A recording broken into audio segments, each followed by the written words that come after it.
সুনির্দিষ্ট ৪টা এজেন্ডায় কথাবার্তা হচ্ছে।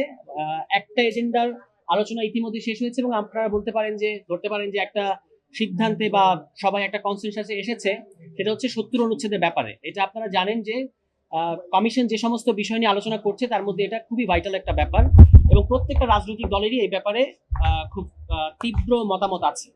এক্ষেত্রে এখন যেটা হয়েছে আমরা বলেছি যে অর্থ বিল এবং আস্থা ভোট, দলের বিরুদ্ধে ভোট দেওয়া, এই দুটো বাদে অন্যান্য সকল ক্ষেত্রে সংসদ সদস্যরা স্বাধীনভাবে মতামত প্রকাশ করতে পারবে। জীবন অবাক না করলে কে করবে? 28% মিল্ক ফ্যাটের অবাক করার সাথে ফ্রেশ মিল্ক পাউডার। জীবন অবাক করুক প্রতিদিন।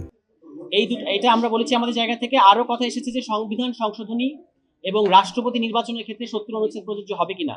আমরা বলেছি যে এটা সংবিধান সংশোধনী প্রযোজ্য হওয়া উচিত হবে না। তার কারণ হলো এই সংবিধান সংশোধনী এবং যখন ৭০ অনুচ্ছেদ একসাথে কাজ করে তখন আসলে এমন সব সংশোধনী দলগুলো আনে যার মধ্যে দিয়ে বাংলাদেশ রাষ্ট্রে ইতিপূর্বে অনেকগুলো সংকট তৈরি হয়েছে।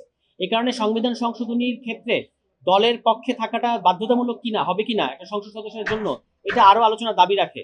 এই কারণে আমাদের সর্বশেষ পজিশন হচ্ছে যে সরকারের স্থিতিশীলতা এবং সংসদ সদস্যদের স্বাধীনতা এই দুটো জিনিসই গুরুত্বপূর্ণ। এই কারণে অর্থ বিল ও আস্থা ভোট ছাড়া অন্যান্য সকল ক্ষেত্রে যে কোনো সংসদ সদস্য দলের বিরুদ্ধে ভোট দিতে পারবে না। তিনটি বিষয় ঐক্যমত্য হয় নাই, তিনটি বিষয়ে প্রস্তাব আছে।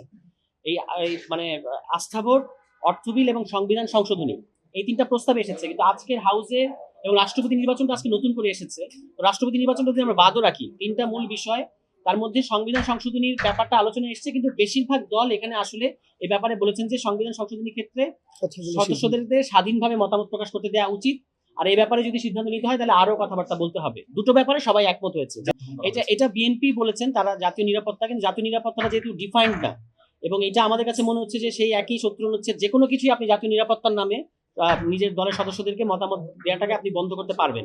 এই কারণে এটা দরকার আছে বলে আমরা মনে করি না। যখন সত্যি সত্যি দেশে কোনো সংকট তৈরি হবে সেই ক্ষেত্রে আসলে এমনি একটা কনসেনসাস তৈরি হয়ে যায়, সেজন্য ৭০ অনুচ্ছেদের কোনো প্রয়োজন নাই।